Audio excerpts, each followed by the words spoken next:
মনোনয়নপত্র যাচাই বাছাই শেষ, আপিল শুরু কাল। ফেনীতে বেগম জিয়ার আসনে বিএনপির বিকল্প প্রার্থী, দ্বৈত নাগরিকত্বে জামায়াতের 2 প্রার্থীর ফর্ম বাতিল।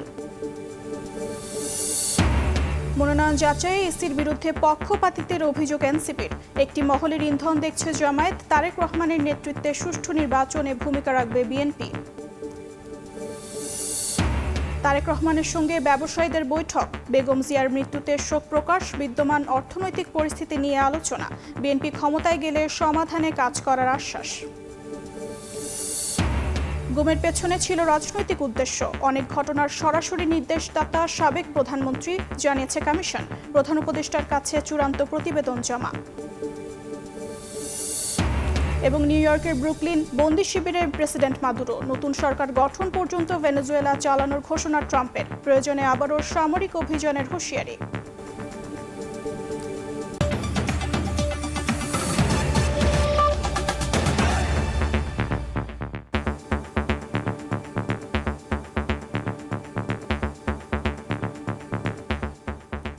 প্রবাসী সময়ের সঙ্গে আছি আমি অর্জিতা শেহসিন। ত্রয়োদশ জাতীয় সংসদ নির্বাচনের মনোনয়নপত্র যাচাই বাছাই শেষ, সোমবার থেকে শুরু হবে আপিল। বেগম খালেদা জিয়ার মৃত্যুতে ফেনী 1 আসনে বিএনপির বিকল্প প্রার্থীর মনোনয়ন বৈধ ঘোষণা করা হয়েছে।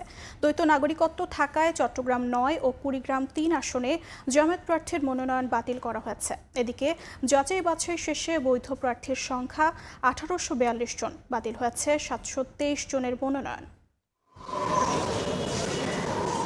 মনোনয়নপত্র যাচাই বাছাই শেষ, রিটার্নিং কর্মকর্তার অফিসের সামনে ছিল নেতাকর্মীদের ভিড়। প্রার্থিতা বৈধ ঘোষণার খবরে বাঁধভাঙ্গা উল্লাস সমর্থকদের। রোববার সকালে চট্টগ্রামের 6টি আসনের মনোনয়ন যাচাই বাছাই হয়। 1% ভোটের স্বাক্ষর না থাকায় চট্টগ্রাম 14 আসনের স্বতন্ত্র প্রার্থী অ্যাডভোকেট মিজানুল হকের মনোনয়নপত্র বাতিল করা হয়। এ সময় প্রার্থীর পক্ষে স্লোগান দিলে উত্তেজনা তৈরি হয়। এছাড়া দ্বৈত নাগরিকত্ব থাকায় চট্টগ্রাম 9 আসনের জামায়াতের প্রার্থী ডাক্তার AKM ফজলুল হকের মনোনয়ন বাতিল করেন রিটার্নিং কর্মকর্তা। ফ্যাসিস্ট সরকারের পক্ষে অনেক ব্যবসায়ী অর্থায়ন করেছে, ওনার বিরুদ্ধে অর্থায়নের অভিযোগ আছে এবং একটি হত্যা মামলাকে ওনাকে আসামি করা হয়েছে। বিএনপির চেয়ারপারসন বেগম খালেদা জিয়ার মৃত্যুতে ফেনী 1 আসনে মনোনয়নপত্র স্থগিত করে বিকল্প প্রার্থী ঢাকা মহানগর দক্ষিণ বিএনপির আহ্বায়ক রফিকুল ইসলাম মঞ্জু সহ 6 জনের মনোনয়নপত্র বৈধ ঘোষণা করা হয়। বেগম খালেদা জিয়া যেহেতু উনি মৃত্যুবরণ করেছেন, সেজন্য রিটার্নিং অফিসার ঘোষণা দিয়েছেন যে ওনার মনোনয়নপত্র প্রক্রিয়া যে কার্যক্রম সেটাকে ওনারা স্থগিত রেখেছেন। ফেনী 1-এ আমাদের মনোনয়নপত্র দাখিল হয়েছিল 10 জনের, সেখান থেকে 6 জনকে গ্রহণ করা হয়েছে, বাদবাকি 4টি বাতিল হয়েছে। মনোনয়নপত্র যাচাই বাছাইয়ের শেষ দিনে ময়মনসিংহের 8 ও 9 আসনের 17 প্রার্থীর মধ্যে বাতিল করা হয়েছে 6 জনের মনোনয়ন। ধর্ম, বর্ণ, দলমত সকলের সহযোগিতা কামনা করি, সকলকে নিয়ে সম্প্রীতির ঈশ্বর গ্রহণ করতে চাই। মানুষ এখন ইভ্যালুয়েট করতে পারে আসলে কারা বাংলাদেশে আগামীর সমাজ ব্যবস্থাকে নেতৃত্ব দিতে পারবে।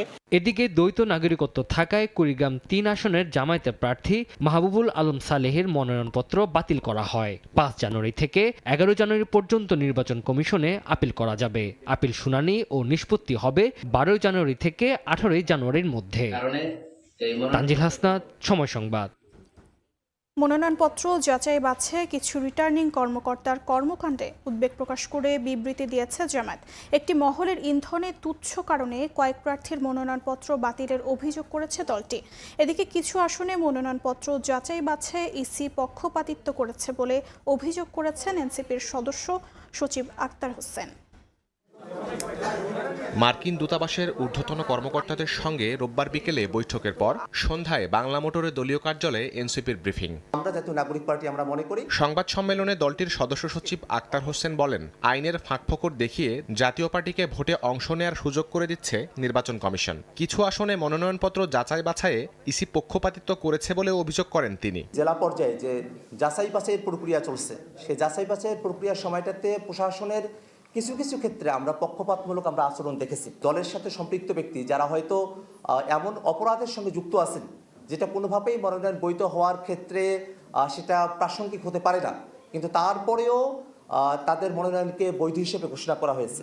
বিচার, সংস্কার এবং দেশের সার্বিক পরিস্থিতিতে জামায়াতের সাথে এনসিপির জোট নিয়ে ইতিবাচক মনোভাব দেখিয়েছে যুক্তরাষ্ট্র দূতাবাস বলেও জানান তিনি। আমরা যেন আমাদের বিদেশ নীতিকে আমরা সাজাতে পারি, সেই বিষয়গুলো নিয়ে আমরা তাদের সঙ্গে খোলামেলাভাবে আমরা কথাবার্তা বলেছি।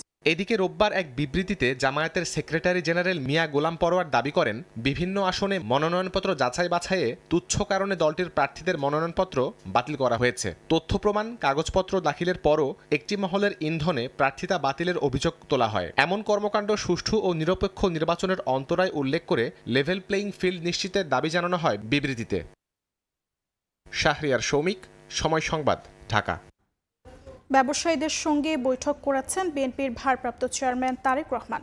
রোববার রাতে গুলশানে বৈঠকে বেসরকারি খাতের নানা সমস্যা ও সমাধানের পথ নিয়ে আলোচনা হয়। এদিকে বিএনপি নির্বাচন পরিচালনা কমিটির চেয়ারম্যান জানিয়েছেন, সুষ্ঠু নির্বাচনে ভূমিকা রাখতে তারেক রহমানের নেতৃত্বে কাজ করছে বিএনপি।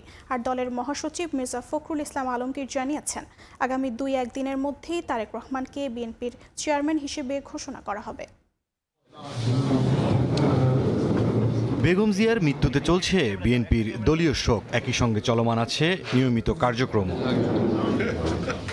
রোববার রাতে বিএনপির গুলশান কার্যালয়ে বেগম জিয়ার মৃত্যুতে শোক জানাতে আসেন দেশের শীর্ষ পর্যায়ের ব্যবসায়ী ও শিল্প উদ্যোক্তারা। এ সময় প্রায় 2.5 ঘণ্টা ব্যাপী তাদের বৈঠক হয় বিএনপির ভারপ্রাপ্ত চেয়ারম্যান তারেক রহমানের সঙ্গে। পরে ব্যবসায়ীরা জানান, বিদ্যমান জটিল অর্থনৈতিক পরিস্থিতি নিয়ে আলোচনা করেছেন তারা।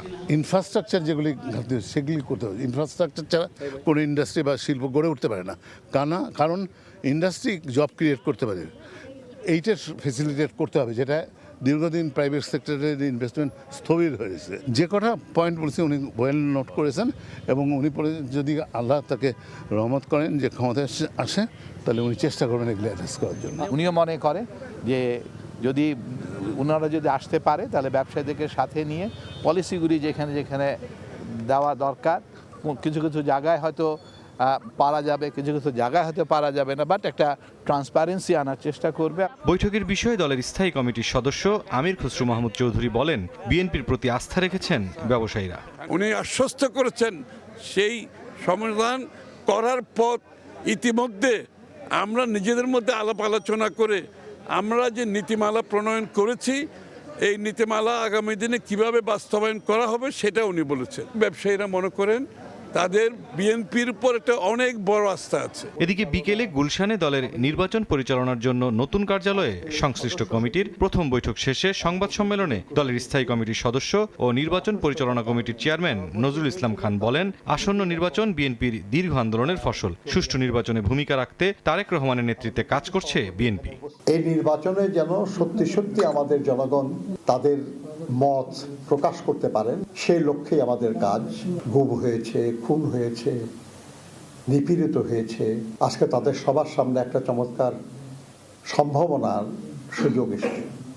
এই সম্ভাবনাকে আমরা কাজে লাগাতে চাই। প্রচলিত আইনে কিছু রাজনৈতিক দলের তৎপরতা বন্ধ আছে, নিষিদ্ধ আছে, কাজে তারা তো নির্বাচনে অংশগ্রহণ করার আইনগত সুযোগ নাই। এদিকে সিলেটে আলাদা কর্মসূচিতে দলের মহাসচিব মির্জা ফখরুল ইসলাম আলমগীর জানান, আগামী 2-1 দিনের মধ্যেই তারেক রহমানকে বিএনপির চেয়ারম্যান হিসেবে ঘোষণা করা হবে। যদি অনেক অনিশ্চয়তার কথা অনেকে বলেন, অনিশ্চয়তার কথা আপনার পত্রপত্রিকায় মিডিয়াতে আসে, তারপরেও দেখা যাচ্ছে যে ধীরে ধীরে কিন্তু আমরা সেই নির্বাচনের যে পথ, সেই পথেই আমরা এগিয়ে চলেছি। চেয়ারম্যান দেশনেত্রী বেগম খালেদা জিয়া আমাদের ছেড়ে চলে গেছেন, সুতরাং সেই জায়গায় অবশ্যই আমাদেরকে পূরণ করতে হবে। আমাদের এখন ভারপ্রাপ্ত চেয়ারম্যান, কিন্তু আমার মনে হয় যে আমরা 2-1 দিনের মধ্যেই তাকে আমরা চেয়ারম্যান করতে পারবো। দেশে নির্বাচনের সুষ্ঠু পরিবেশ বিরাজ করছে বলেও মন্তব্য করেন বিএনপি মহাসচিব। সেটা সঠিক সময়ে নির্বাচন হবে। মুরসালিন হক জুনায়েদ, সময় সংবাদ, ঢাকা। মৃত্যুর 5ম দিনেও বিএনপি চেয়ারপারসন প্রয়াত বেগম খালেদা জিয়ার সমাধিতে শ্রদ্ধা জানিয়েছেন সর্বস্তরের মানুষ। বিভিন্ন সংগঠন থেকেও শ্রদ্ধা জানাতে আসেন নেতারা। দীর্ঘদিন নির্যাতন সহ্য করেও দেশের মানুষের প্রতি বেগম জিয়ার যে মমত্ববোধ প্রকাশ পেয়েছে, তা ইতিহাসে বিরল বলছেন সর্বস্তরের জনতা। বিএনপি চেয়ারপারসন প্রয়াত বেগম খালেদা জিয়াকে সমাহিত করার 5ম দিন। বেলা বাড়ার সাথে সাথে সাধারণ মানুষের পদচারণায় ভরে উঠতে শুরু করে সমাধিস্থল। শীতের তীব্রতা হার মেনেছে দুহাত তুলে মোনাজাত করা মানুষের কাছে। জানাজায় অংশ নিতে না পারলেও জিয়ারতের মাধ্যমে শোক মেটানোর চেষ্টা অনেকের। সমাধিস্থলে এসে তাকে সম্মান জানানো, এক পলক দেখে নিজেকে তৃপ্ত করা। ওনার জানাজা আসতে পারেনি, কাজের ব্যস্ততা ছিল এই কারণে আসতে পারেনি, এই জন্য পঞ্চম দিনে আজকে ওনাকে স্মরণ করলাম। আর এই জায়গায় আমি জানাজাতে অংশগ্রহণ করেছি এবং আজকে আমি তার কবর জিয়ারতের জন্য আবার আসছি। আমি এমনি কোনো রাজনীতিবিদ না, কিন্তু উনিকে ভিত্তি হিসেবে পছন্দ করি। উনি আমাদের দেশকে যেভাবে আপনি পরিচালনা করেছেন, এরকম ভাবে আমার মনে হয় গত 100 বছর আর কেউ পারবে না। ওই দিনে জানাজায় থাকতে পারে নাই, আমার ভিতরে আমার মনে একটা আবেগ কাজ করেছে। সেই আবেগের তাড়নায় আমি আমার ময়মনসিংহের বৃহত্তর ময়মনসিংহ সমিতির লোকজনকে নিয়ে আজকে আমি জানাজায় এসেছি। এদিন বেগম জিয়ার কবরে শ্রদ্ধা জানান জাতীয় নির্বাচনে বিএনপি মনোনীত বিভিন্ন আসনের এমপি প্রার্থীরা। সকালে শ্রদ্ধা জানায় ইসলামী আরবি বিশ্ববিদ্যালয়। বেগম খালেদা জিয়ার মৃত্যুতে কেবল দেশ নয়, পুরো এশিয়া হারিয়েছে একজন নারী নেতৃত্ব। দেশের মানুষের প্রতি তার মমতাবোধ থেকে তরুণ প্রজন্মের শেখা উচিত বলে জানায় ঢাকা বিশ্ববিদ্যালয়ের সাদা দলের আহ্বায়ক ডক্টর মোর্শেদ। আমাদের দেশনেত্রী, আমাদের গণতন্ত্রের মা, ওনাকে ফলো করলেই হবে। উনি কোনোদিন কোনো কটূক্তি করে নাই, উনি কোনোদিন কারো প্রতি বিদ্বেষ করে নাই, উনি কাউকে জেলে ভরবে, উনি কাউকে এই ভরবে, এটা আমরা কোনোদিন ওনার মধ্যে দেখি নাই। এছাড়াও বিএনপির পক্ষ থেকে দেয়া 7 দিনের শোকের অংশ হিসেবে গুলশানে বিএনপি চেয়ারপারসনের রাজনৈতিক কার্যালয়ে দলের ভারপ্রাপ্ত চেয়ারম্যান তারেক রহমানের উপস্থিতিতে চলে দোয়া অনুষ্ঠান। স্বপন আহমেদ, সময় সংবাদ, ঢাকা। গুমের পেছনে রাজনৈতিক উদ্দেশ্য ছিল বলে জানিয়েছে গুম সংক্রান্ত কমিশন অফ ইনকোয়ারি। প্রধান উপদেষ্টা ডক্টর মোহাম্মদ ইউনূসের কাছে চূড়ান্ত প্রতিবেদন জমা দিয়ে একথা জানান কমিশনের সদস্যরা। রোববার বিকেলে রাষ্ট্রীয় অতিথি ভবন যমুনায় প্রধান উপদেষ্টার কাছে প্রতিবেদন জমা দেওয়া হয়। কমিশনের তথ্য মতে 1913টি অভিযোগ গুম সংক্রান্ত তদন্ত কমিশনে জমা পড়ে। এর মধ্যে যাচাই বাছাই শেষে 1569টি অভিযোগ সংজ্ঞা অনুযায়ী গুম হিসেবে বিবেচিত হয়েছে। এর মধ্যে 287টি অভিযোগ মিসিং অ্যান্ড ডেড ক্যাটাগরিতে পড়েছে। কমিশন সদস্যরা জানান, সাবেক প্রধানমন্ত্রী শেখ হাসিনা নিজে অনেকগুলো গুমের সরাসরি নির্দেশদাতা। প্রবাসের সময় আরও থাকছে। 1250 টাকার এলপি গ্যাস বিক্রি হচ্ছে 1800 থেকে 2400 টাকায়। নৈরাজ্যের মধ্যে ফের দাম বাড়লেও নির্ধারিত দরে পাওয়ার নিশ্চয়তা দিতে পারছে না বিইআরসি।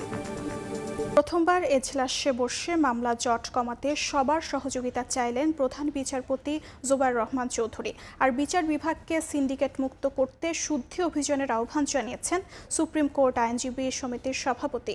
এদিকে নিয়োগের জ্যেষ্ঠতা লঙ্ঘন করায় ছুটিতে গেলেন জ্যেষ্ঠ বিচারপতি আশফাকুল ইসলাম। দেশের 26তম প্রধান বিচারপতি হিসেবে দায়িত্ব নেবার পর রোববার প্রথম এজলাসে বসেন জুবায়ের রহমান চৌধুরী। এদিন প্রধান বিচারপতিকে সংবর্ধনা দেয় অ্যাটর্নি জেনারেলের কার্যালয় ও সুপ্রিম কোর্ট আইনজীবী সমিতি। সংবর্ধনায় বিচার বিভাগের দুর্নীতি ও সিন্ডিকেট নিয়ে কথা বলেন আইনজীবীরা। ভারপ্রাপ্ত অ্যাটর্নি জেনারেল আরশাদুর রৌফ বলেন, সুপ্রিম কোর্টের অনেক কর্মকর্তা ও কর্মচারী দুর্নীতিতে জড়িয়েছেন। বিচার বিভাগকে সিন্ডিকেট মুক্ত করতে শুদ্ধি অভিযান চালানোর আহ্বান তার। বিচার বিভাগের সর্বত্র শৃঙ্খলা প্রতিষ্ঠিত ও সংরক্ষিত হবে বলে আমি মনে করি। আপনি আপনার পবিত্র চিন্তা, দৃঢ় দৃষ্টিভঙ্গি, অনমনীয় সততা ও অযুত সাহসিকতার মাধ্যমে বাংলাদেশের বিচার বিভাগকে তার সঠিক গন্তব্যের পথে পরিচালনা করতে সক্ষম হবেন বলে আমি দৃঢ় বিশ্বাস করি। বিচার বিভাগকে দুর্নীতিমুক্ত করা না গেলে মামলার জট কমবে না বলে জানান সুপ্রিম কোর্ট বার অ্যাসোসিয়েশনের সভাপতি মাহবুবউদ্দিন খোকন। প্রধান বিচারপতি, আমরা যদি দুর্নীতি দূর না করতে পারি, উচ্চ আদালতে মাননীয় বিচারপতির মধ্যে, আইনজীবীদের মধ্যে, কর্মচারীদের মধ্যে, নিম্ন আদালতের বিচারকদের মধ্যে এবং এদিকে মামলার জট কমিয়ে বিচার প্রক্রিয়া ত্বরান্বিত করতে সবার সহযোগিতা চান প্রধান বিচারপতি।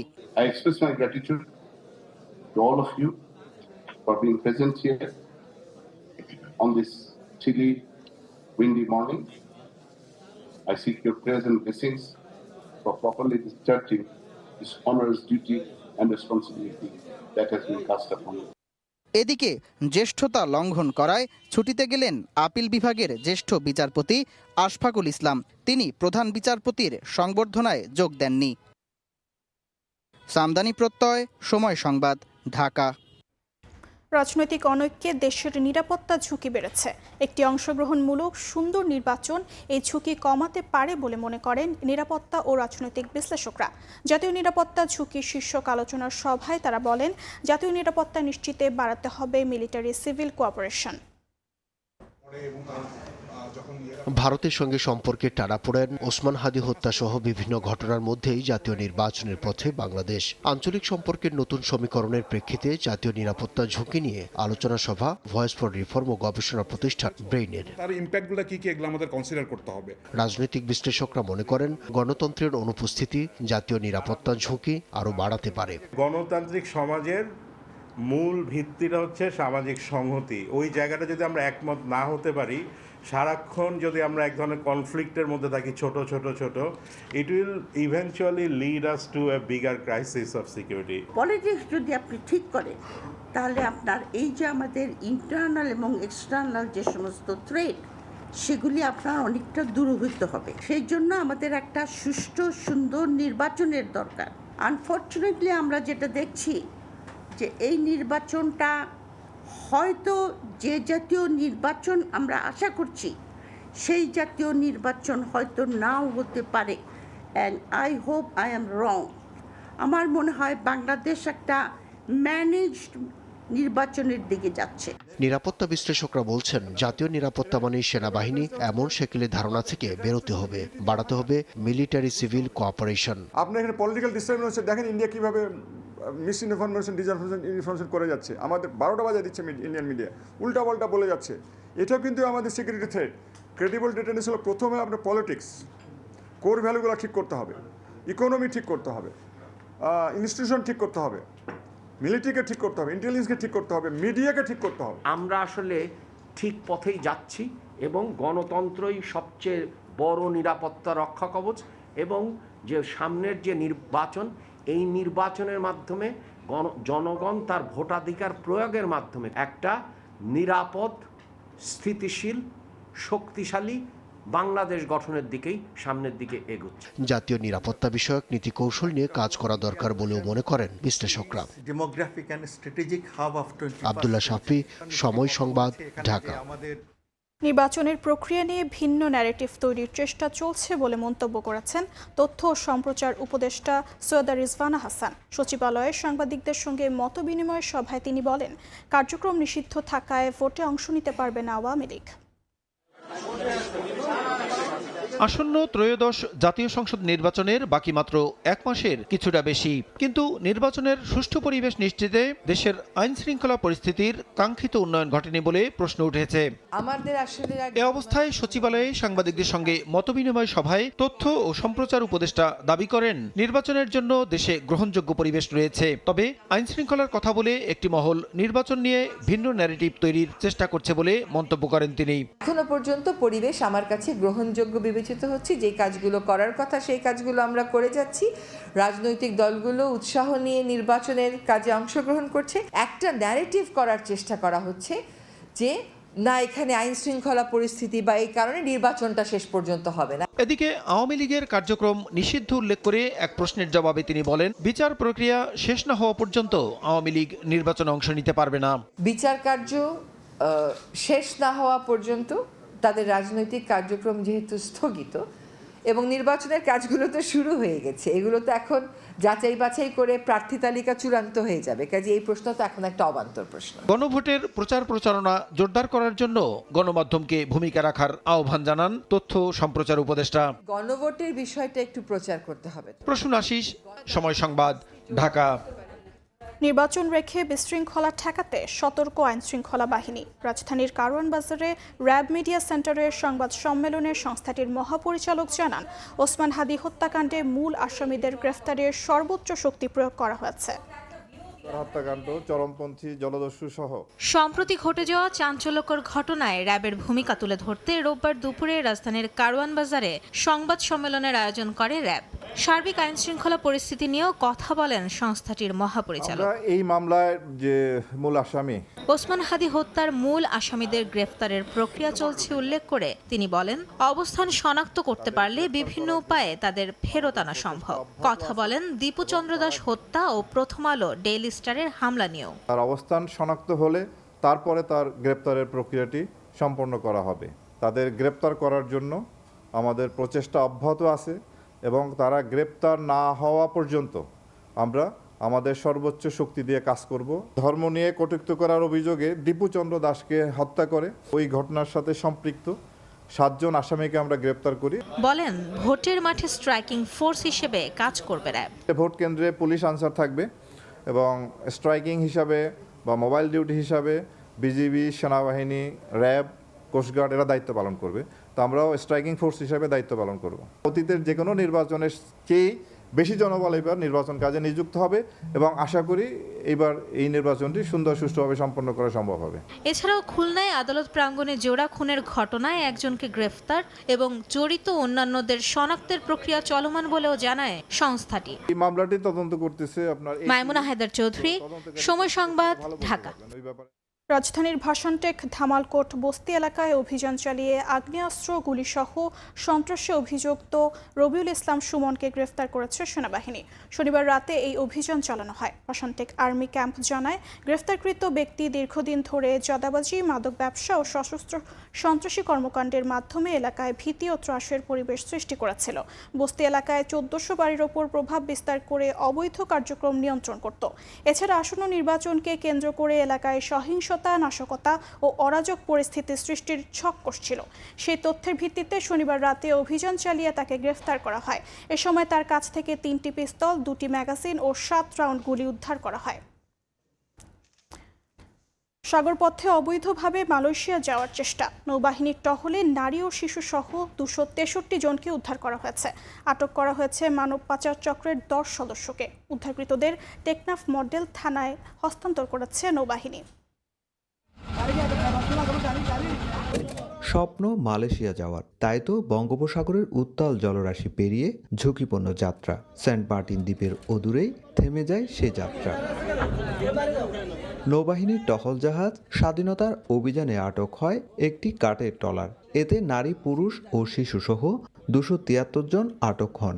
উদ্ধার হওয়া ব্যক্তিদের বেশিরভাগই রোহিঙ্গা। তাদের সঙ্গে ছিল মানব পাচার চক্রের 10 জন সক্রিয় দালাল। নৌবাহিনী জানায়, সেন্ট মার্টিন দ্বীপ থেকে প্রায় 30 মাইল দক্ষিণ পশ্চিমে ট্রলারটির সন্দেহজনক গতিবিধি নজরে আসে। এ সময় সংকেত দিলে তা অমান্য করে পালানোর চেষ্টা করলে ধাওয়া দিয়ে আটক করা হয়। গত 2 দিন আগে আইসা দালালের দেয়া টেকনাফ দিয়ে উঠছি। উঠার পর এরা আমাদেরকে নিয়ে যায় এক বুড়ের মধ্যে নিয়ে যাওয়ার পর নৌবাহিনী আমাদেরকে গ্রেপ্তার করছে। বুড়ির গো যাবেলাই অনেকদিন ধরে প্রোগ্রাম করছি, ইনশাল্লাহ আরা গিয়ে হঠাৎ করে এর বিপর্যন্ত ও গিয়ে ওই এর আর দর্জি। সেন্ট মার্টিন থেকে ট্রলার যোগে রোববার বিকেলে টেকনাফ পৌরসভার জালিয়াপাড়াস্থ টেকনাফ মিয়ানমার ট্রানজিট জেটি ঘাটে নিয়ে আসা হয় ট্রলারটি। জব্দকৃত ট্রলার যাত্রী ও দালালদের টেকনাফ মডেল থানায় হস্তান্তর করে নৌবাহিনী। মালয়েশিয়া মানে কি ফসিলে দালালরে 3.5 লাখ টাকা করে দেওয়া করবে আর কি। 1.5 লাখ টাকা দিবা আর 1.5 লাখ টাকা নতুন দিবা। 1.5 লাখ টাকা মাপ দিবা লাগে, 1.5 লাখ টাকা দিয়ে তোমার মালয়েশিয়া গুলি পাবে। আটককৃতদের তথ্য সংগ্রহ করে তাদের পরিবারের কাছে হস্তান্তর করা হবে। একই সঙ্গে জড়িতদের বিরুদ্ধে আইনি ব্যবস্থা নেওয়া হবে বলে জানিয়েছে পুলিশ। সুজাউদ্দিন রুবেল, সময় সংবাদ, কক্সবাজার। পিএসসির সাবেক গাড়ি চালক আবেদ আলীর সিন্ডিকেটের কাছে প্রশ্নপত্র কিনে চাকরি নেওয়ার অভিযোগে অতিরিক্ত পুলিশ সুপার জাকারিয়া রহমান জিকুর বিরুদ্ধে অনুসন্ধান শুরু করেছে দুদক। তার দেশত্যাগে দেওয়া হচ্ছে নিষেধাজ্ঞা। এদিকে 903 কোটি টাকা আত্মসাতের অভিযোগে বাংলাদেশ ব্যাংকের ডেপুটি গভর্নর কবির আহমেদ সহ 26 জনের বিরুদ্ধে মামলা করেছে দুদক।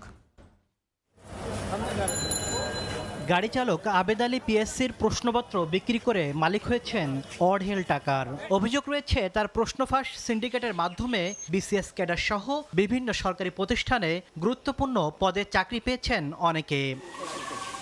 এসব অভিযোগের অনুসন্ধান করে আসছে দুদক। এবার সংস্থাটির জালে ফাঁসছেন অতিরিক্ত পুলিশ সুপার জাকারিয়া রহমান জিকু। তার বিরুদ্ধে অভিযোগ আবেদ আলী সিন্ডিকেটের কাছে প্রশ্ন কিনে ক্যাডার হওয়ার। অনুসন্ধানে নেমে আদালতের মাধ্যমে তার দেশত্যাগে নিষেধাজ্ঞা দিয়েছে দুদক। জাকারিয়া রহমান জিকু অতিরিক্ত পুলিশ সুপার আসামি সৈয়দ আবেদ আলী জীবন পিএসসি প্রশ্ন ফাঁস চক্রের সাথে জড়িত হয়ে জ্ঞাত আয় বহির্ভূত সম্পদ এবং মানি লন্ডারিং এর অভিযোগ আমাদের এখানে অনুসন্ধানাধীন রয়েছে। এদিকে ন্যাশনাল ব্যাংকের আর্থিক কেলেঙ্কারি নিয়ে একের পর এক মামলা করছে দুদক। এবার ভুয়া কাগজপত্রে 903 কোটি টাকা আত্মসাতের অভিযোগে শিকদার গ্রুপের রণহক শিকদার ও পারভিন হক শিকদার সহ 26 জনের বিরুদ্ধে মামলা করেছে সংস্থাটি। আসামিদের মধ্যে বাংলাদেশ ব্যাংকের ডেপুটি গভর্নর কবির আহমেদও রয়েছেন। ঋণ অনুমোদন, উত্তোলন এবং নগদে পে অর্ডার এবং ক্লিয়ারিংয়ের মাধ্যমে স্থানান্তর, রূপান্তর এবং হস্তান্তর করার অপরাধ অনুসন্ধানকালে অভিযোগ প্রমাণিত হয়, মামলা রুজুর সিদ্ধান্ত গৃহীত হয়েছে। এছাড়া 30 কোটি টাকা আত্মসাতের মামলায় পিকে হালদার সহ 18 জনের বিরুদ্ধে চার্জশিট অনুমোদন দেয় দুদক। পাশাপাশি সাবেক ভূমিমন্ত্রী সাইফুজ্জামান চৌধুরী জাবেদ সহ 36 জনের বিরুদ্ধে 25 কোটি টাকা আত্মসাতের মামলায় চার্জশিট দাখিলের সিদ্ধান্ত নিয়েছে কমিশন। তাসনিম তৌহিদ, সময় সংবাদ, ঢাকা। এলপি গ্যাসের জন্য গুনতে হচ্ছে দ্বিগুণ দাম। এমন নৈরাজ্যের মধ্যেই দাম বাড়ল আরেক দফা। 53 টাকা বাড়িয়ে 12 কেজি সিলিন্ডার 1306 টাকা নির্ধারণ করেছে বিইআরসি। তবে বেঁধে দেওয়ার দামেও গ্রাহক গ্যাস পাবেন কিনা তার নিশ্চয়তা দিতে পারছেন না সংস্থাটির চেয়ারম্যান। গত কয়েকদিন ধরে এলপি গ্যাস নিয়ে দেশ জুড়ে চলছে নজিরবিহীন নৈরাজ্য। অনেক জায়গায় বেঁধে দেয়া দামের প্রায় দ্বিগুণ টাকায়ও মিলছে না এলপি গ্যাস। সংকটের অজুহাতে 12 কেজি সিলিন্ডারের জন্য গ্রাহকের কাছে হাঁকা হচ্ছে 1800 থেকে 2400 টাকা পর্যন্ত। কোথাও 1900 চাচ্ছে, কোথাও 2100-2200 এরকম টাকা দাম চাচ্ছে। আমরা লাইনের বিলে দিয়ে হচ্ছে 1080 টাকা, সে জায়গায় এটা তো যদি 2000 হয় তখন তো অবশ্যই এটা টু মাচ এক্সপেন্সিভ। একটা গ্যাসে কিভাবে 700-800 টাকা করে বেড়ে যায় রাতারাতি। 2200 টাকা বোতল কিনো, ঘর ভাড়া যখন খাওয়ান, এটা অনেক সমস্যা না, অনেক কষ্ট হয়ে যায়। কালকে তো পাগুই করিনি। কেউ যে এটা দেখবো বা তদারকি করবো এরকম কেউ নাই। 10 থেকে 15 দিন আগে 1250 টাকা ছিল, হঠাৎ করে কি এমন ঢুকে গেল গ্যাসের মধ্যে 1950 টাকা হয়ে গেল। গতকাল রাতে আমি গ্যাস কিনতে আসছি, তারা চাচ্ছে 2000 টাকা। আজকে আমি জিজ্ঞাসা করে এলাম, বলছে 2100 টাকা নিচে দেওয়া যাবে না। বাজারে এমন অস্থিরতার মধ্যে রোববার এলপিজির আনুষ্ঠানিক দাম আরেক দফা বাড়ালো নিয়ন্ত্রক সংস্থা বিইআরসি। 53 টাকা বাড়িয়ে গ্রাহক পর্যায়ে 12 কেজি সিলিন্ডারের দাম নির্ধারণ করা হয়েছে 1306 টাকা। তবে বেঁধে দেয়া এই দামে বাজারে এলপি গ্যাস পাওয়ার নিশ্চয়তা দিতে পারলেন না খোদ বিইআরসি চেয়ারম্যান। গ্রাহক পর্যায়ে এই দামে পাবে এটা নিশ্চয়তা আমরা দিতে পারবো না, কিন্তু আমরা যে দামটা নির্ধারণ করি এটা হলো যেটা যারা উৎপাদনকারী বটলার্স তারা যে দামে আমদানি করেন, তাদের যে পরিবহন মূল্য, তাদের যে এক্সচেঞ্জ রেট, এ সকল হিসাব করে আমরা দামটা নির্ধারণ করি। আমরা নিঃসন্দেহে তাদের খরচের চেয়ে কম নির্ধারণ করি না। বিইআরসি চেয়ারম্যান জানালেন, উৎপাদক পর্যায়ে দাম বেশি রাখার অভিযোগ পেলে ব্যবস্থা নেওয়া হবে। আর ভোক্তা অধিকার সংরক্ষণ অধিদপ্তরকে বলা হয়েছে বাজারে নজরদারি বাড়াতে। এলপি গ্যাসের ঘোষিত দামের সঙ্গে বাজারের বাস্তব চিত্রের তফাৎ দেখা যায় প্রায় সব সময়ই। তবে গত কয়েকদিন ধরে যা হচ্ছে তা অনেকটাই নজিরবিহীন। আর এসব নিয়ন্ত্রণে দায়িত্বে আছে অনেক সংস্থা, তবু যেন দেখার নেই কেউই। ফারুক ভিয়া, রবিন, সময় সংবাদ, ঢাকা। বাজারে সপ্তাহের পর সপ্তাহ ধরে সরকার নির্ধারিত দামের চেয়ে কমে বিক্রি হচ্ছে ব্রয়লার মুরগি। একই অবস্থা ডিমেও। এতে নতুন করে বাচ্চা তুলছেন না অনেক খামারি, যার সরবরাহ সংকট তৈরি করবে বাজারে। এমন শঙ্কা থেকে চাহিদা যোগানে ভারসাম্য প্রতিষ্ঠায় কৌশলপত্র বাস্তবায়নের তাগিদ ব্রিডার্স অ্যাসোসিয়েশন অব বাংলাদেশ বিএবির। কামরুল হাসান সবুজের রিপোর্ট। রাজধানীর বাজারে তুলনামূলক কম দামে মিলছে ব্রয়লার মুরগি। দাম যে হিসাবে আশঙ্কা ছিল বাড়ার, ওই হিসাবে বাড়ে নাই। দাম যেহেতু কমছে সুতরাং স্বস্তি তো লাগবেই। মুরগির দাম কমে যাওয়ায় অবশ্য তেমন একটা হেরফের হয়নি খুচরা বিক্রেতাদের লাভের হিসাব। বাজার পরিস্থিতি লাস্ট 1 মাস বা 2 মাস হচ্ছে স্বাভাবিক রয়েছে। দাম যখন কম থাকে আমাদের পুঁজিও কম খাটান লাগে, ইনকামও বেশি। কয়েক সপ্তাহ ধরে বেশ খানিকটা কমেই বিক্রি হচ্ছে ডিম। লাল ডিমের বাজার চলতেছে 110 টাকা ডজন চলতেছে, সাদাটা 100 টাকা চলতেছে। আমাদের যেই লাভের পরিমাণ ওইটা দাম কমলেও যেরকম থাকে বাড়লেও ওই রকম। ডিম মুরগির দাম কমের স্বস্তি বাজারে এলেও লোকসানের বোঝা ভারী হচ্ছে খামারিদের। 1000 মুরগি পালতে আনুমানিক 3 লাখ টাকা খরচ, বিক্রি করতে হয় 2,20,000 থেকে 30,000 টাকা। বহু টাকা লস, কারণ আমরা এখনো সিদ্ধান্ত মালিক পক্ষ নিচ্ছে না, আবার তুলবো কিনা। টিসিবির তথ্য বর্তমানে এক একটি ডিম রাজধানীর খুচরা বাজারে বিক্রি হচ্ছে 9 থেকে 11.25 টাকায়, অথচ এক একটির উৎপাদন খরচ 10 টাকা 19 পয়সা থেকে 10 টাকা 30 পয়সা নির্ধারণ করেছে সরকারি। আবার 1 কেজি ব্রয়লার মুরগির উৎপাদন খরচ সরকারি হিসাবে 160 টাকা 87 পয়সা হলেও খামার পর্যায়ে 120 টাকার নিচে নেমেছে বলে দাবি ব্রিডার্স অ্যাসোসিয়েশন অব বাংলাদেশ বিএবির। ডিম, মুরগি, বাচ্চা, ইভেন ফিডেও কিন্তু আসলে বাস্তবে লস হচ্ছে। কয়েক মাস থেকে এই অবস্থা চলছে। এমন নিয়ন্ত্রণহীন বাজারে খামারি ভোক্তার লাভজনক অবস্থান নিশ্চিতে চাহিদা যোগানের কৌশলপত্র বাস্তবায়নের দাবি বিএবির। উৎপাদনের সাথে আমাদের চাহিদা সেটা যদি সমন্বয় করা না যায়, হাজার হাজার খামারি কিন্তু ঝরে পড়ে। এই অবস্থায় ক্ষুদ্র খামারি টিকিয়ে রাখতে সরকারের সঙ্গে বড় উদ্যোক্তাদের কাজ করার তাগিদ দিচ্ছে প্রাণী সম্পদ অধিদপ্তর। অ্যাসোসিয়েশনসগুলো যারা ইন্ডাস্ট্রি আছে, আমরা তাদের সাথে আলোচনা করছি যে কিভাবে খামারিকে প্রোটেকশন করা যায়। আকস্মিক লোকসানের থাবা থেকে পোল্ট্রি খাতকে বাঁচাতে মাংসের দীর্ঘমেয়াদী সংরক্ষণ ব্যবস্থা গড়ে তোলা দরকার বলেও মনে করে প্রাণী সম্পদ অধিদপ্তর। সংরক্ষণের জন্য আমরা কামরুল হাসান সবুজ, সময় সংবাদ, ঢাকা। সরকারি খাদ্য গুদামে পর্যাপ্ত খাদ্যশস্য মজুদ রয়েছে জানিয়ে খাদ্য উপদেষ্টা আলী ইমাম মজুমদার বলেছেন, দেশে খাদ্য সংকটের কোনো আশঙ্কা নেই। সচিবালয়ে সাংবাদিকদের তিনি বলেন, ভারত বাংলাদেশের রাজনৈতিক টানাপোড়েনের কোনো প্রভাব দুদেশের বাণিজ্যে পড়বে না। মজুদ 20,27,420 টন। আমন সংগ্রহ অভিযান চলমান আছে। খাদ্য পরিস্থিতি সন্তোষজনক। পুরো ফসল যদি ভালো হয় তাহলে আমরা এই বছরটা আল্লাহর রহমতে নিরাপদে কাটাতে পারবো। ভারত থেকে চালটা আমরা আমদানি করি টাকায়, তারাও এটা বিক্রি করে। বাজারটা কিন্তু ক্রেতা ও বিক্রেতা উভয়ের প্রয়োজন হয়। ভারত থেকে চাল আমদানি বা যেসব জিনিস আমদানি, এটাকে আমরা রাজনৈতিকভাবে আমরা দেখি না। পৌষের শীতে কাঁপছে দেশ। ঘন কুয়াশা আর হিমেল হাওয়ায় স্থবির জনজীবন। বেশি বিপাকে ছিন্নমূল ও নিম্ন আয়ের মানুষ। দেশের 7 জেলার ওপর দিয়ে বইছে মৃদু শৈত্যপ্রবাহ। চলতি মাসে আরও একাধিক শৈত্যপ্রবাহের পূর্বাভাস দিয়েছে আবহাওয়া অফিস। কুয়াশায় ঢাকা চারপাশ। রোববার ভোরে রাজধানী ছিল ঘন কুয়াশায় মোড়ানো। সকাল 10টার দিকে সূর্যের দেখা মিললেও কনকনে ঠান্ডায় স্থবির হয়ে পড়ে জনজীবন। রাজধানীর তাপমাত্রা নামে 12 ডিগ্রি সেলসিয়াসের ঘরে। তীব্র শীতে ঘর থেকে বের হতে না চাইলেও জীবন জীবিকার তাগিদে রাস্তায় বের হতে হয় কর্মজীবীদের। কাস্টমার আসছে না, বেচে কিনে ইয়া হইতাছে, শীতে কাঁপায় আনতেছে, ঠান্ডা এমনি আমার শ্বাসকষ্ট, কি করবো, পেটেরও অভাবে করতে হইতাছে। এখন পেট আছে না, খাইতে হইব না, চলাফেরার সমস্যা না। বর্তমানে তো শীতের আবহাওয়াটা খুব তীব্র মানের, বৃদ্ধ মানুষদের জন্য খুব কষ্টকর হয়ে গেছে। সকালে এই কুয়াশা আর প্রচন্ড পরিমাণে ঠান্ডা। ভার্সিটি যাওয়ার সময় সকাল 8টা বাজে ক্লাস থাকে, সো মানে উঠতে খুবই কষ্ট হয়। আবহাওয়া অধিদপ্তর জানায়, দেশের 7 জেলার উপর দিয়ে বয়ে যাচ্ছে মৃদু শৈত্যপ্রবাহ।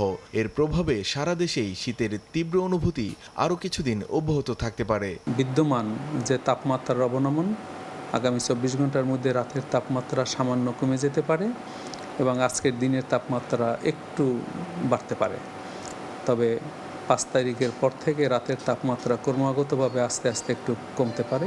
চলতি মাসের মধ্যে আরও একাধিক শৈত্যপ্রবাহের পূর্বাভাস দিয়েছে আবহাওয়া অফিস। দেশের কোনো কোনো জায়গায় তাপমাত্রা নেমে যেতে পারে 4 ডিগ্রি সেলসিয়াসে। তীব্র শৈত্যপ্রবাহ 1 থেকে 2টি এই মাসে সংঘটিত হতে পারে। মানিক মোহাম্মদ ওমর, সময় সংবাদ, ঢাকা। বিএনপি চেয়ারপারসন ও সাবেক প্রধানমন্ত্রী বেগম খালেদা জিয়ার মৃত্যুতে দেশের বাইরে শোক কর্মসূচি পালিত হয়েছে। যুক্তরাষ্ট্র, মালদ্বীপ ও ইতালিতে আলাদা আলাদা আয়োজনে দোয়া ও স্মরণ সভা অনুষ্ঠিত হয়। এসব আয়োজনে প্রবাসী বাংলাদেশি ও বিএনপি নেতাকর্মীরা অংশ নেন। দলীয় পরিচয়ের বাইরে তার রাজনৈতিক ভূমিকা স্মরণ করা হয়। যুক্তরাষ্ট্রের লস অ্যাঞ্জেলেসে বাংলাদেশ কনসুলেটে বিএনপি চেয়ারপারসন ও সাবেক প্রধানমন্ত্রী বেগম খালেদা জিয়ার মৃত্যুতে বিশেষ শোক সভা ও দোয়া মোনাজাত অনুষ্ঠিত হয়। স্থানীয় সময় শুক্রবার বিকেলে কনসুলেট মিলনায়তনে আয়োজিত অনুষ্ঠানে বক্তারা বেগম খালেদা জিয়াকে দল মতের ঊর্ধ্বে একজন জাতীয় নেত্রী হিসেবে উল্লেখ করেন। 3 দিনের রাষ্ট্রীয় শোকের অংশ হিসেবে কনসুলেটের শোক বই খোলা হয়। এতে বিভিন্ন দেশের কূটনীতিক, স্থানীয় বিশিষ্টজন ও প্রবাসী বাংলাদেশিরা স্বাক্ষর করেন। মালদ্বীপ বিএনপি শাখার উদ্যোগে খতমে কোরআন, দোয়া ও স্মরণ সভা অনুষ্ঠিত হয়। রাজধানী মালের মসজিদ আল জালালউদ্দিনে 3 দিনের খতমে কোরআন ও বিশেষ দোয়ার আয়োজন করা হয়। পরে কামানা মালানের অডিটোরিয়ামে স্মরণ সভায় 1 মিনিট নীরবতা পালন করা হয়। বক্তারা বলেন, বেগম খালেদা জিয়ার দেশপ্রেম ও রাজনৈতিক আদর্শ ভবিষ্যৎ প্রজন্মের জন্য দিক নির্দেশনা হয়ে থাকবে। ইতালির ভেনিসে বায়তুল মামুর কেন্দ্রীয় জামে মসজিদে বিশেষ দোয়া মাহফিলের আয়োজন করে ভেনিস জাতীয়তাবাদী পরিবার। শুক্রবার বাদ মাগরিব দোয়া মাহফিলে বিএনপি নেতাকর্মীদের পাশাপাশি বিভিন্ন শ্রেণীর মানুষ অংশ নেন। 3 দিনব্যাপী শোক কর্মসূচির অংশ হিসেবে কালো ব্যাজ ধারণ করা হয়। সাদিয়া তাসনিম, সময় সংবাদ। সংযুক্ত আরব আমিরাতে বাংলাদেশের মহান বিজয় দিবস উপলক্ষে শীতকালীন মিলন মেলার আয়োজন করা হয়েছে। এই আয়োজনে সিলেট বিভাগের শত শত প্রবাসী পরিবার সহ আমিরাতে গড়ে ওঠা নিবন্ধিত ও অনিবন্ধিত অসংখ্য সামাজিক ও সাংস্কৃতিক সংগঠন অংশ নেয়। শারজাহ ন্যাশনাল পার্কে অনুষ্ঠিত এই আয়োজনে প্রবাসী বাংলাদেশি পরিবারের ব্যাপক উপস্থিতি লক্ষ্য করা যায়। দিনব্যাপী নানা খেলাধুলা, সাংস্কৃতিক অনুষ্ঠান ও বনভোজনের আয়োজন করা হয়। পরে অংশগ্রহণকারীদের মাঝে পুরস্কার বিতরণ করা হয়।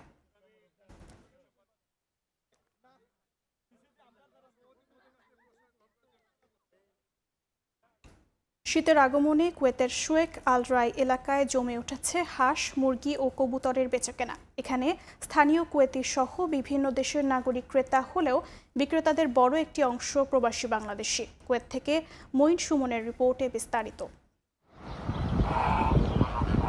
শুয়েকের সুকজুমা হাট কুয়েতের অন্যতম প্রাচীন হাঁস, মুরগি ও কবুতরের বাজার। সিরিয়া, তুরস্ক, ইরান, মিশর ও থাইল্যান্ড সহ বিভিন্ন দেশ থেকে আনা নানা প্রজাতির পাখি এখানে পাওয়া যায়।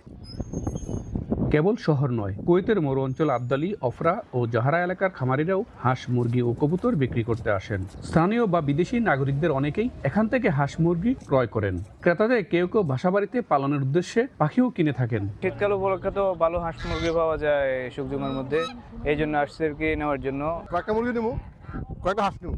শীতের মৌসুমে এই সুকজুমা হাটটিতে জমজমাট ব্যবসা হয়। কুয়েতের সবচেয়ে পুরানো এই বাজারে 50টারও বেশি পাখির দোকান আছে। শীতের সিজনে যেরকম হাঁসটা একটু বেশি চলে, রানিং আর কি, বুঝছেন। আর আপনার গরম আসলে যেরকম মোরগ টোরগ খায় বাংলাদেশিরা বেশি। শীতের আমেজে প্রবাসী জীবনের ব্যস্ততার ফাঁকে এই হাট যেন হয়ে উঠেছে এক টুকরো দেশের স্বাদ। হাঁস, মুরগি আর কবুতরের কেনাবেচা ঘিরে এটি প্রবাসী বাংলাদেশিদের মিলন মেলায় পরিণত হয়। মঈন সুমন, সময় সংবাদ, কুয়েত। আসন্ন টি-20 বিশ্বকাপ খেলতে ভারতে যাবে না বাংলাদেশ। আইসিসিকে চিঠি দিয়ে তা নিশ্চিত করেছে বিসিবি। সার্বিক পরিস্থিতি বিবেচনায় জরুরি বৈঠক শেষে এই সিদ্ধান্ত নেয় ক্রিকেট বোর্ড। শুধু তাই নয়, ভারতের কলকাতা ও মুম্বাইয়ে অনুষ্ঠিত হতে যাওয়া বাংলাদেশের বিশ্বকাপের গ্রুপ পর্বের ম্যাচগুলো অন্য দেশে সরিয়ে নিতে আইসিসিকে অনুরোধ করেছে দেশের ক্রিকেটের নিয়ন্ত্রক সংস্থা। বিসিসিআইয়ের নির্দেশে মোস্তাফিজুর রহমানকে আইপিএল থেকে বাদ দেয় কলকাতা নাইট রাইডার্স, যা মোটেও ভালোভাবে নেয়নি দেশের ক্রিকেট সমর্থকরা। শুধু তাই নয়, বিষয়টি আমলে আনা হয় সরকারের নীতি নির্ধারণী পর্যায় থেকেও। 24 ঘন্টা ব্যবধানে তার সমুচিত জবাব দিল বিসিবি। মুস্তাফিজকে কেন্দ্র করে তৈরি হওয়া পরিস্থিতিতে যে কঠোর অবস্থানে যাচ্ছে ক্রিকেট বোর্ড, তার আভাস ছিল আগেই। বিষয়টি নিয়ে জরুরি সভায় বসেন বোর্ড কর্তারা, যেখানে সার্বিক পরিস্থিতি বিবেচনায় নিয়ে আসন্ন টি-20 বিশ্বকাপে বাংলাদেশ দলকে ভারত সফরে না পাঠানোর সিদ্ধান্ত নেয় বিসিবি, যা চিঠির মাধ্যমে আইসিসিকে জানিয়ে দিয়েছে বোর্ড। আইসিসিকে চিঠি দিয়েছি আমরা, বিসিবি বোর্ড মিটিং কালকে আমরা রাতে করেছি, আজকে দুপুরে আমরা দফায় দফায় মিটিং করেছি এবং আমরা সিদ্ধান্ত নিয়েছি আমাদের দল আমরা আইপিএল ওয়ার্ল্ড কাপ টি-20 ওয়ার্ল্ড কাপ খেলতে পাঠাবো না, কারণ আমরা নিরাপত্তা সংকটে আছি, নিরাপত্তা সংশয় আছে। কারণ সেখানে আমাদের প্রচুর পরিমাণে মিডিয়া কর্মী থাকবে, আমাদের দর্শক থাকবে, আমাদের সংগঠকরা থাকবে, তো তাদের নিরাপত্তা একটা ইস্যু। এবং বাংলাদেশ থেকে বহু সন্ত্রাসী এখন ইন্ডিয়াতে পালিয়ে আছে, তো সেটা আমাদের জন্য নিরাপত্তার জন্য হুমকির কারণ। 7 ফেব্রুয়ারি থেকে শুরু হতে যাওয়া টি-20 বিশ্বকাপের যৌথ আয়োজক ভারত ও শ্রীলঙ্কা। সূচি অনুযায়ী গ্রুপ পর্বে বাংলাদেশের প্রথম 3 ম্যাচ অনুষ্ঠিত হওয়ার কথা কলকাতা ও শেষ ম্যাচ মুম্বাইয়ে। আপত্তি জানিয়ে বাংলাদেশের ম্যাচগুলো সরিয়ে নিতে আইসিসিকে অনুরোধ জানিয়েছে বিসিবি। আমরা চাচ্ছি ইন্ডিয়া আমরা যাব না, তারপরে ভেন্যু যদি আইসিসি ঠিক করে যে বাংলাদেশে খেলা হবে বা শ্রীলঙ্কায় খেলা হবে, সেটা অন্য ব্যাপার, কিন্তু ভারত না যাওয়ার সিদ্ধান্ত আমরা নিয়েছি, কারণ আমরা নিরাপত্তা বোধ করছি না। বাংলাদেশের ক্রিকেটারদের সুরক্ষা নিরাপত্তা আমাদের প্রথম কাজ, এবং আমাদের ক্রিকেট নিরাপদ রাখার জন্য যা যা প্রয়োজনীয় পদক্ষেপ নেওয়া দরকার আমরা সেটা নিব ইনশাআল্লাহ। এদিকে আইপিএল খেলতে বিসিসিআইকে দেয়া মোস্তাফিজের এনওসিও বাতিল করেছে বিসিবি। ভারত ক্রিকেট বোর্ড পরবর্তীতে মোস্তাকে খেলাতে চাইলেও বাংলাদেশ তাকে আর ভারত পাঠাবে না বলে স্পষ্ট জানিয়ে দিয়েছে দেশের ক্রিকেটের নিয়ন্ত্রক সংস্থা। এস এম ইকবাল, সময় সংবাদ। এদিকে আইসিসিকে বিসিবির চিঠি পাঠানোর বিষয়টি মোটেও ভালোভাবে নেয়নি ভারতীয় ক্রিকেট বোর্ড। বিশ্বকাপের ভেন্যু পরিবর্তনের অনুরোধের বিরোধিতা করছে বিসিসিআই। তবে বাংলাদেশের দাবি আমলে নিয়েছে আইসিসি। বিচার বিশ্লেষণের পর 2-1 দিনের মধ্যেই সিদ্ধান্ত জানাতে পারে ক্রিকেটের সর্বোচ্চ সংস্থা। কিছু ভারতীয়র অদূরদর্শিতায় চরম সংকটে দক্ষিণ এশিয়ার ক্রিকেট। বাংলাদেশ ও ভারতের মধ্যকার চলমান পরিস্থিতিতে মোস্তাফিজের আইপিএলে অংশগ্রহণ হতে পারত দারুণ কিছু। কলকাতা নাইট রাইডার্সের খেলা উপলক্ষে বাংলাদেশি সমর্থকদের যেমন নজর থাকতো আইপিএলে, আবার ফিজ ভালো করলে ভারতীয় ফ্যানরাও তো সেলিব্রেট করতেন। কিন্তু তার হলো কই? মোস্তাফিজকে আইপিএল থেকে ছেটে ফেলে বিসিসিআই, আর স্বাভাবিকভাবেই বিসিবি কর্তারাও হাত গুটিয়ে বসে থাকেনি। একজন ক্রিকেটারের নিরাপত্তা নিশ্চিতে যারা ব্যর্থ, তাদের দেশে পুরো দলকে বিশ্বকাপ খেলতে পাঠানো কতটা যৌক্তিক? তাই আইসিসির কাছে ভেন্যু পরিবর্তনে চিঠি পাঠিয়েছে বিসিবি। এই চিঠির পর আতে ঘা লেগেছে বিশ্বের সবচেয়ে ধনী বোর্ড কর্তাদের গায়ে। ভারতীয় কিছু মিডিয়াও যেমন আক্রমণাত্মক ভাষায় বাংলাদেশকে হেয় করার চেষ্টা করছে, বিসিসিআই এর সুরও তেমনই। সম্প্রচার, যাতায়াত, ক্রু সহ নানা অজুহাত দেখিয়ে এই মুহূর্তে কোনোভাবেই বাংলাদেশের ম্যাচ ভারত থেকে সরিয়ে শ্রীলঙ্কায় করা সম্ভব নয় বলে দাবি করছে তারা। যদিও আইসিসি কিছুটা কৌশলী, বিশ্ব ক্রিকেটের নিয়ন্ত্রক সংস্থা বাংলাদেশের কাছ থেকে একটু সময় চেয়ে নিয়েছে। চিঠির বিষয়টি আমলে নিয়েছে তারা। বিসিসিআই যেমন বলছে ভেন্যু পরিবর্তন সম্ভবই না, তেমন গোয়ার তুমি করছে না আইসিসি। জানা গেছে 2-1 দিনের মধ্যে এ বিষয়ে চূড়ান্ত সিদ্ধান্ত আসতে পারে। যদিও বাংলাদেশি সমর্থকদের মনে কিছুটা সংশয়ের জায়গা থেকেই যাচ্ছে, কেননা আইসিসির চেয়ারম্যান জয় শাহ নিজেই ভারতীয় এবং বিসিসিআই এর সভাপতিও ছিলেন তিনি। বিশ্ব ক্রিকেটের নানা সিদ্ধান্তে তার যে স্পষ্ট প্রভাব থাকে তা তো সবারই জানা। তাই শেষ পর্যন্ত নিরপেক্ষ ভেন্যুতে বাংলাদেশের ম্যাচ রেখে সুন্দর একটা সমাধান তিনি দেবেন কিনা তা নিয়ে একটা প্রশ্নের জায়গা অনেকের মনে রয়েই যাচ্ছে। মাকসুম আলম খান, সময় সংবাদ, ঢাকা। ইউরোপিয়ান ক্লাব ফুটবলের খবর। লা লিগায় রিয়াল বেতিসকে 5-1 গোলে বিধ্বস্ত করেছে রিয়াল মাদ্রিদ। ম্যাচে হ্যাট্রিক করেছেন গনসালো গার্সিয়া। এদিকে ফুলহ্যামের সঙ্গে 2-2 গোলে ড্র করেছে লিভারপুল। এই ম্যাচে পয়েন্ট ভাগ করায় 20 ম্যাচ শেষে 34 পয়েন্ট নিয়ে টেবিলের 4-এ আছে আর্নে স্লটের দল। বছরের শেষটায় কোপা দেল রের আগে চ্যাম্পিয়ন্স লিগে ম্যানচেস্টার সিটির কাছে হার। রিয়াল মাদ্রিদের হঠাৎ ছন্দপতনে সমর্থক সাবেকদের কাঠগড়ায় ছিলেন কোচ শাবি আলোনসো। চাকরি হারানোর গুঞ্জন ওঠে তার, তবে সে ধাক্কা সামলে নিয়েছেন রিয়ালের সাবেক এই তারকা ফুটবলার। রিয়াল বেতিসের বিপক্ষে বড় জয় তার চোখে মুখে এনে দিয়েছে স্বস্তি। বছরের প্রথম ম্যাচে প্রতিপক্ষ বেতিস হওয়ায় সতর্ক ছিল রিয়াল, কারণ সব শেষ দেখায় তাদের বিপক্ষে হেরেছিল মাদ্রিদিস্তারা। 3 সপ্তাহের জন্য ছিটকে গেছেন দলের সেরা তারকা কিলিয়ান এমবাপ্পে। তার শূন্যতায় নিজেকে মেলে ধরার সুযোগ পান গনসালো গার্সিয়া। সান্তিয়াগো বার্নাবুতে শুরুতে বেশ কয়েকবার সুযোগ হারালেও 20 মিনিটে গোল পেয়ে যায় রিয়াল মাদ্রিদ। দারুণ হেডে গোল করেন গার্সিয়া। লা লিগায় এটাই তরুণ এই স্প্যানিশ ফরওয়ার্ডের প্রথম গোল। দ্বিতীয়ার্ধের শুরুতে ব্যবধান দ্বিগুণ করেন গার্সিয়া। 56 মিনিটে ব্যবধান বাড়িয়ে দলকে জয়ের পথে নিয়ে যান রাউল অ্যাসেন্সিও। 3 গোল হজমের পর 66 মিনিটে হার্নান্দেজের গোলে ঘুরে দাঁড়ায় রিয়াল বেতিস। তবে 82 মিনিটে হ্যাট্রিকের পাশাপাশি দলকে বড় জয় উপহার দেন গনসালো গার্সিয়া। দাপুটে জয় নিয়ে মাঠ ছাড়ে রিয়াল মাদ্রিদ। বড় জয়ের পর শীর্ষে থাকা বার্সেলোনার সঙ্গে ব্যবধান এখন তাদের 4 পয়েন্ট।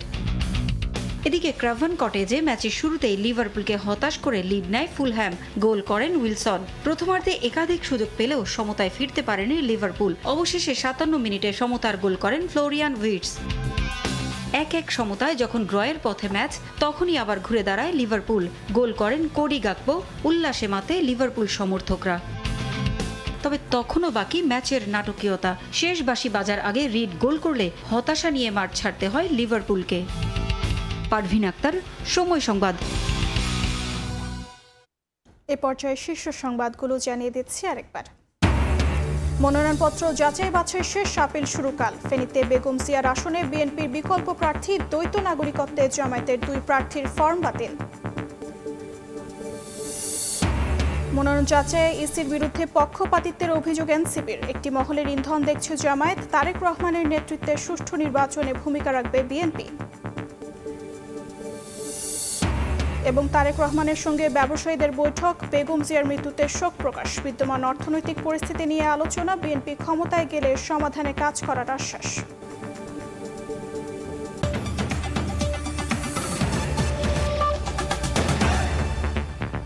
এই ছিল প্রবাসের সময়ের সঙ্গে থাকুন সময়ের।